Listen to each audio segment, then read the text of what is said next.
السلام علیکم۔ آج ہم عزم نو خدمت اور تعمیر پاکستان کے عنوان سے ایک تحریر پر بات کر رہے ہیں۔ آ، یہ ہمیں یاد دلاتی ہے کہ کیسے چھوٹی چھوٹی کوششیں مل کر ایک مضبوط قوم بناتی ہیں۔ جی وعلیکم السلام۔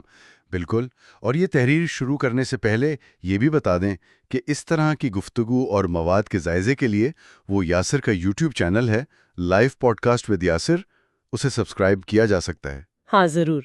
تو آئیے دیکھتے ہیں کہ اس تحریر میں کیا پیغام ہے۔ بچپن کی کہانیاں ہوتی ہیں نا، وہ ہمیشہ یاد رہتی ہے۔ بالکل، اور ان میں سبق بھی بڑے گہرے ہوتے ہیں۔ یہ تحریر بھی کچھ ویسی ہی ہے، ہمیں اپنی بنیادوں کی طرف لے جاتی ہے، ان لوگوں کی طرف جنہوں نے پاکستان بنایا یا اسے سنبھالا۔ صحیح۔ اس میں قائد اعظم، علامہ اقبال، فاطمہ جناح جیسی ہماری عظیم شخصیات کا ذکر تو ہے ہی، لیکن ساتھ میں ان عام ہیروز کا بھی جنہوں نے جنہیں ہم شاید روز دیکھتے ہیں۔ جی جی، وہ استاد جو ہمت نہیں ہارتا، یا سرحد پر کھڑا سپاہی سخت سردی میں، یا وہ کسان جو شدید دھوپ میں ہمارے لیے اناج اگاتا ہے۔ مجھے یاد آیا جیسے میرے بچپن کے دوست ابیان کے دادا جی تھے، وہ کسان تھے، ان کی محنت میں ایک عجیب سی عظمت تھی۔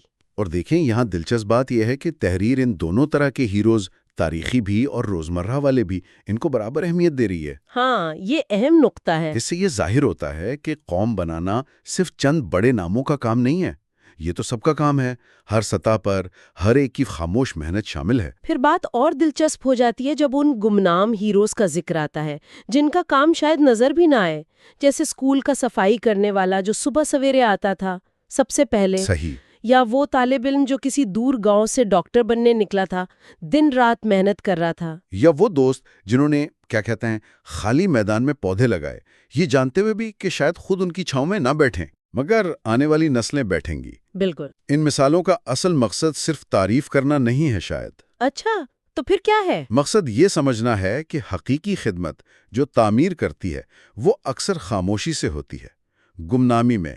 اس کی طاقت شاید اسی میں ہے۔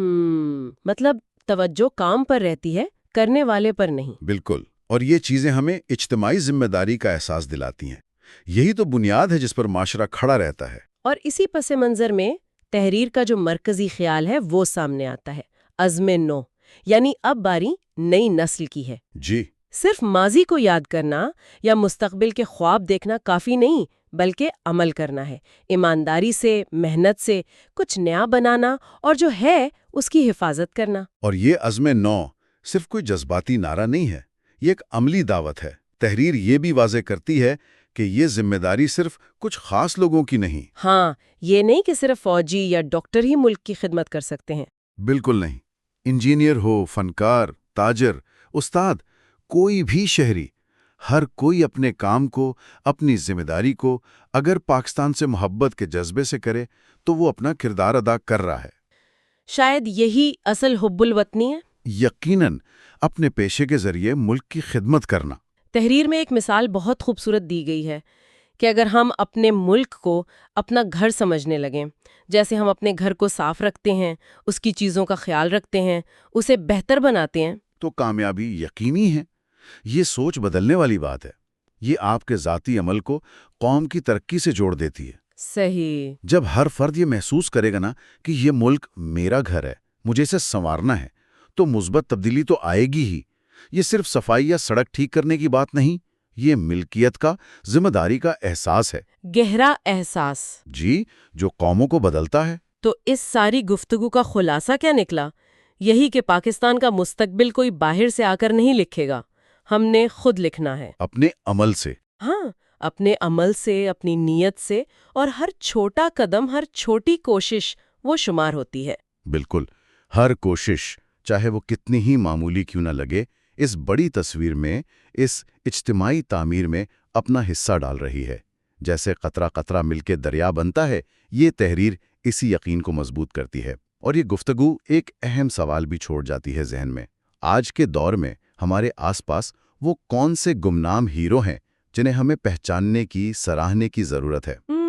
اچھا سوال ہے۔ اور اس سے بھی اہم یہ کہ اس ملک کی تعمیر میں ہم میں سے ہر ایک کا اپنا خاص، چھوٹا سا، منفرد کردار کیا ہو سکتا ہے؟ بالکل سوچنے کی بات ہے۔